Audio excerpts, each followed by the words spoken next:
De copain en copain, ami, on a découvert ce foyer ici qui nous apportait un bien-être parce qu'il faut savoir, on est d'un quartier défavorisé. Il y avait non seulement un lion, mais il y avait aussi toutes sortes d'animaux. Je pense qu'il y avait un âne, il y avait une poule et un perroquet. C'est vraiment un petit mini-zoo. C'est un mini-zoo, mais on aimait bien ça, nous. Hein.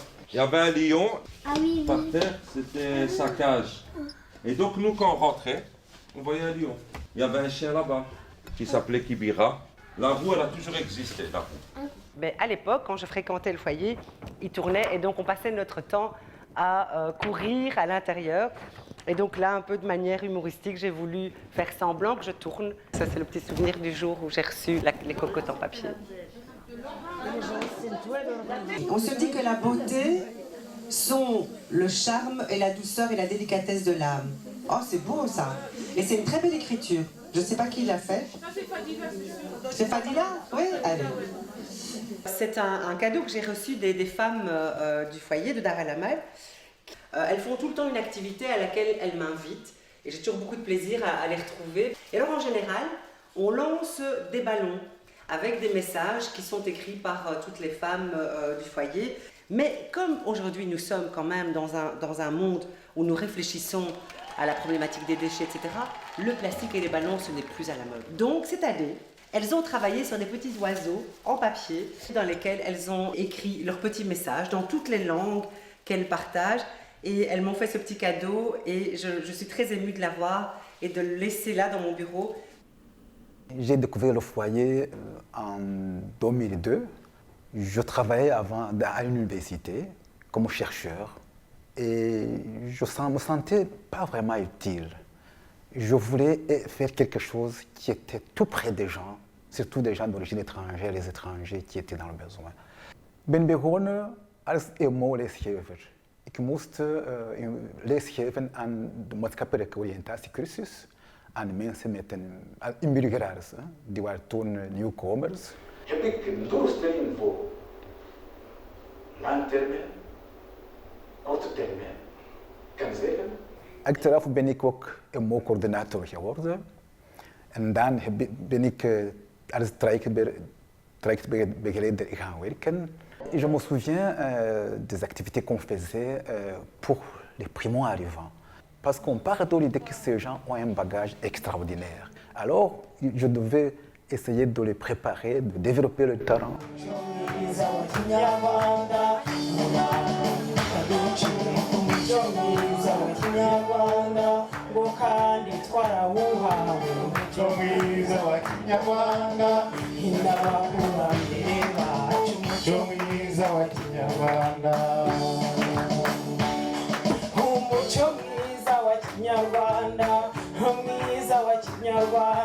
Ceux qui avaient la musique pouvaient jouer la musique. Des gens qui faisaient la sculpture. On faisait des expositions.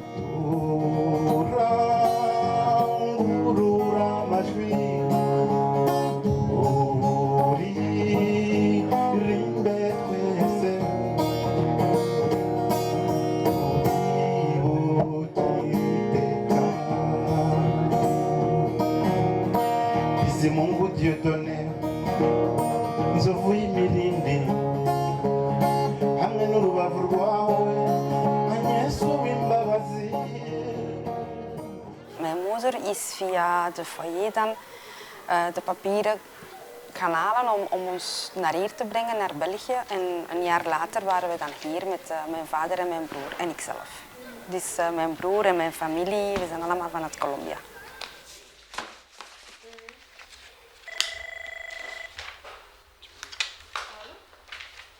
Ik zat toen op Sint-Jans Bergmans College en dan zijn we te weten gekomen dat er Spaanse lessen werden gegeven door de mensen van de foyer. Paola nos va a mostrar algo. Va desde Bélgica a Colombia y dura 14 horas. ¿Vieron todos? 14 horas dura el avión volando para llevar esas cartas. Y la distribución del correo después se demora un poco. Por eso la respuesta no es inmediata. En zo heb ik ze leren kennen eigenlijk. Zo is het begonnen. Nadat we hier waren, hebben we dan ontdekt op school dat we dan Spaanse lessen konden volgen Dan ook dat er Vlaamse families waren waar wij ons Nederlands konden gewoon oefenen. Via de vakanties, de schoolvakanties. En dan hebben ze ook zo'n programma gezet om toneel te doen. Dus met de foyer hebben we dan een toneelstuk gemaakt. Met de mensen die niet veel Nederlands spraken. En dan hebben we allemaal in elkaar gezet met de foyer. Dus voor ons was dat echt een gezellig moment, omdat je, terwijl dat je moest werken, zogezegd, kon je ook spelen, eten, drinken, onnozel doen. Ja, dat deden we dus ook. Maar uiteindelijk is er daar een heel groot toneelstuk van gemaakt geweest op een spelende wijze. Dus voor ons was dat fantastisch. Hè? We konden niet beter vragen. Hè?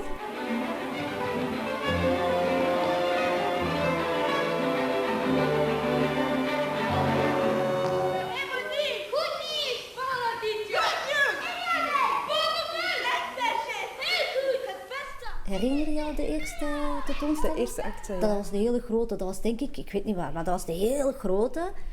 En ik was zelf verbaasd, wat komt eruit?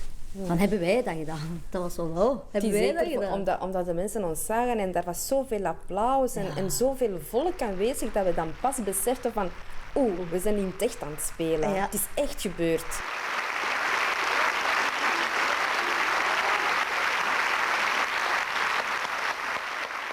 « 40 ans, là, cette photo. Ça, c'est en 79. Et nous, les petits, on se mettait là tout devant. Oui. Mais moi, je n'étais pas là parce que j'avais que 4 ans. Et le foyer, c'est à partir de 6 ans. Voilà un ancien jeune que j'ai eu, Soufiane. Ça va, Soufiane? Soufiane, c'était un jeune que j'avais eu à l'époque quand j'étais bénévole ici. Lui, il était chez les 10-13 ans. Ouais, 10-13 ans, j'ai fait 10-13 ans, 15 ans. Ouais. Aussi avec, mais nous, on attaquait ça avec Yvette et tout ça. Abdullah, Yvette. On a tout. On a fait, en fait, chaque génération, on a fait tout, en fait. Tout le global, en fait, on l'a fait, en fait. En fait, voilà, j'étais son éducateur, animateur.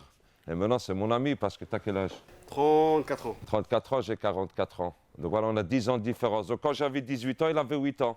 On se voit encore, hein, Voilà. Ça, c'était un puzzle. T'as connu ça? Ça, ben oui, ben voilà. Ça, c'est un puzzle. Voilà, et on faisait ça, on donnait ça aux enfants et puis il fallait former. Tu comprends? Ben voilà. Voilà. Je sais que maintenant vous avez l'habitude avec les tablettes et les GSM et tout ça. C'est ça, hein? C'est vrai, hein? Oui, c'est ça. Ben ça, c'est bien. À 18 ans, on m'a proposé d'être bénévole ici, donc de travailler les samedis rémunérés, mais vraiment peu, quoi.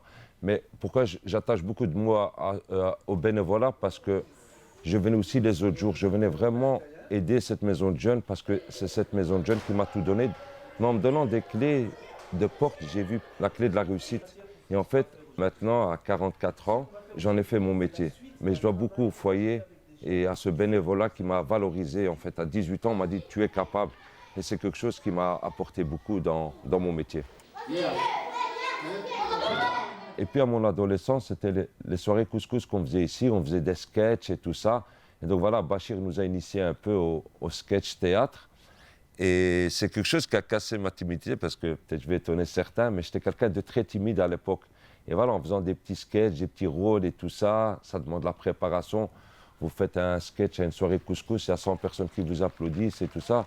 Ça vous met en valeur. Et c'est quelque chose qui m'a permis un peu d'en faire aussi dans mon métier quelque chose où je peux prendre la parole et oser parler devant des gens.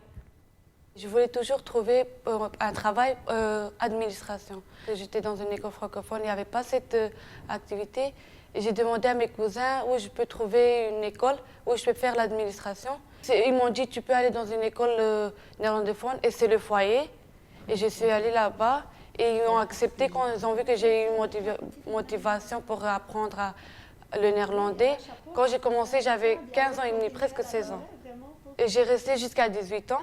Quand je suis allée au foyer, je disais au début, je ne vais jamais réussir parce que je suis une Rome, ils ne vont pas accepter, ils vont dire que c'est pas bien et tout. Et quand j'ai vu que les profs, ils étaient toujours calmes avec moi, gentils avec moi, ils étaient toujours après moi en disant tu peux réussir. Parce que je disais je ne peux jamais réussir et aussi avoir un travail. Et grâce à eux, j'ai fait un Brugproject, ça veut dire un stage pour 5 mois. Et j'ai fait aussi en néerlandais j'ai fait aussi Ontral, accueil.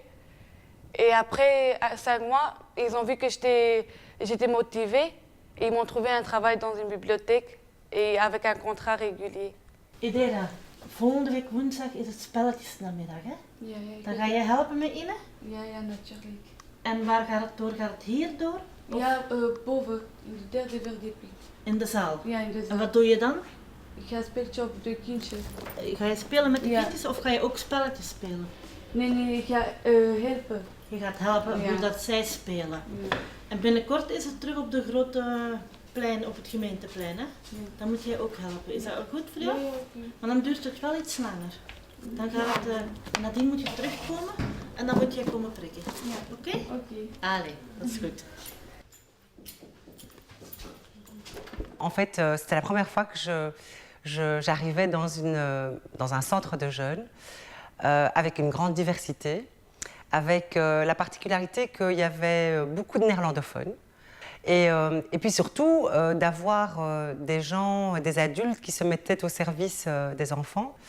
Quand vous êtes un enfant et que vous découvrez qu'il y a des gens qui offrent leur temps gratuitement, qui le font avec plaisir, qui en sont heureux et qui vous transmettent quelque chose, vous ne pouvez pas vivre complètement coupé de ça. Vous avez besoin, c'est comme une drogue en fait, et vous avez besoin de continuer dans ce monde et de dire, ben voilà, moi j'ai reçu, des gens ont donné de leur temps avant et j'ai pu devenir ce que je suis. Et bien maintenant c'est à mon tour d'offrir ce que je peux offrir.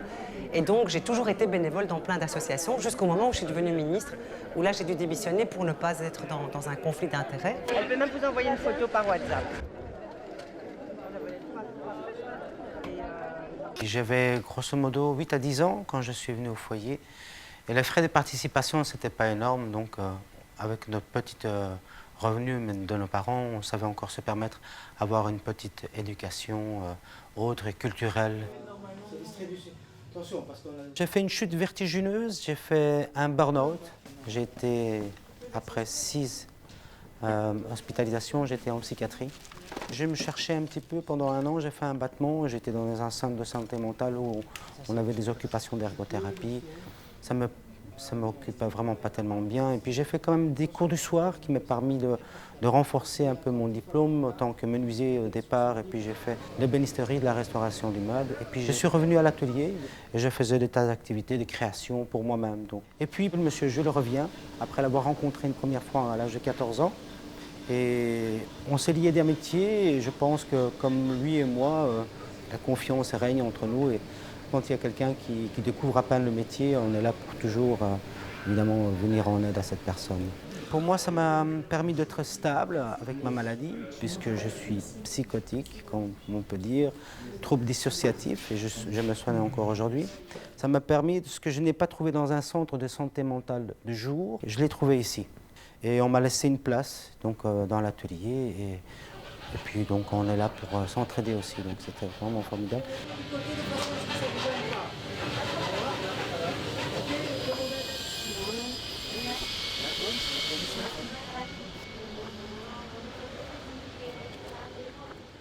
Als ik de 50 jaar bekijk, de voorbije 50 jaar, en wat eigenlijk vooral belangrijk geweest is, donc ce qui a été surtout important, zou ik het accent leggen op het vertrouwen.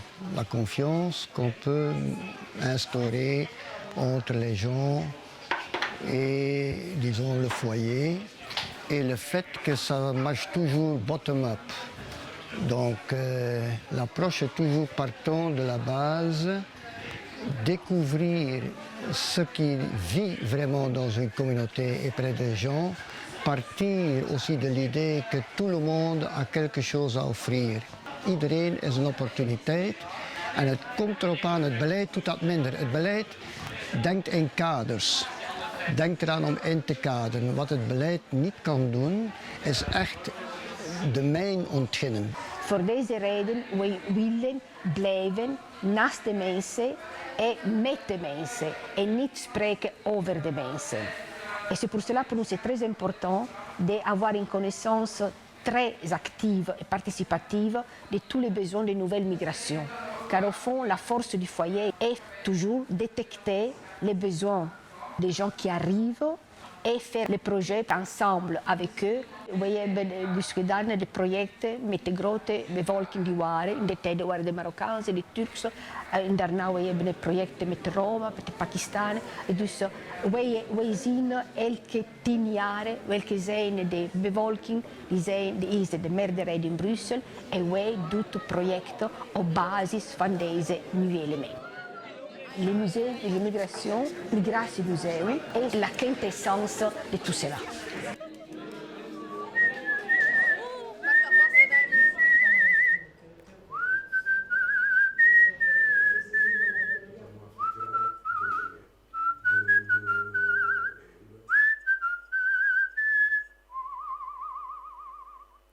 Qu'est-ce que je faisais maintenant? Je regardais les livres, s'ils ne sont pas déchirés et tout. Et après, je prenais les livres et je rangeais à leur place. Oui. Et je vais faire ça. L'impact du foyer sur ma propre vie, c'était que j'ai eu un autre regard sur la vie. T'as quel âge? J'ai 10 ans. Ah ben moi, à 10 ans, c'était la première fois que je montais sur scène, en haut à la salle. Ah, die lichten en die spiegels. En die spiegels, en je zit echt zo'n ster. En je maakt je klaar en je doet je kleedje uit. Oh, ik vond dat. Mais il faut d'abord pas paniquer et puis ça va aller. D'accord. Voilà. Ça va?